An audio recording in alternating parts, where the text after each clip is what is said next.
Taylor Swift has other scandals even before she was letting it all out with controversial artist Matty Healy. Taylor missed out on the sale of what was effectively her life's work a few years ago.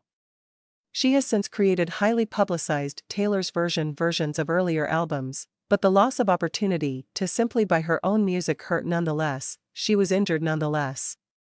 It comes out that her father received a nice $15 million as a portion of the sale. Did he abandon her? Big Machine label group's founder, Scott Borchetta, put his business up for sale in 2019. At the time, Scooter Braun, a known music manager, paid $330 million for the parcel. Ithica Holdings specifically purchased Taylor's extensive professional experience. Scooter owns Ithica, of course. Since then, all one has to do is mention Scooter in front of Stan Twitter to feel their ire. Taylor was never given the chance to place a bid on her own work. Not even a heads-up or politeness before the purchase was extended to her. The circumstances are awful. It's interesting to note that a recent article from Music Business Worldwide claims that she had a close friend involved in the transaction.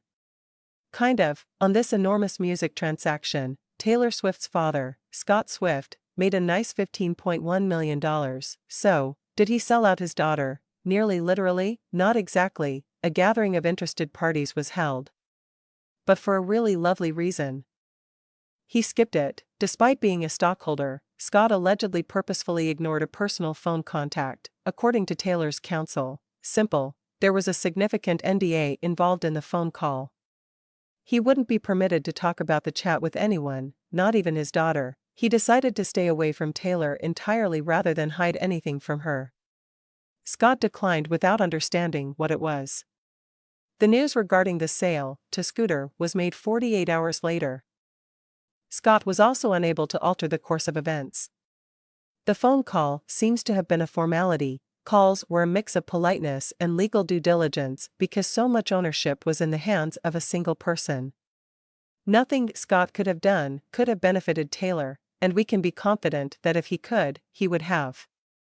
However, neither he nor the other few investors could have made a difference. Therefore, Taylor's dad did not deceive her. By choice, he was just as ignorant as she was. It was a difficult decision, but the right one. He just so happened to gain a little cash in the process.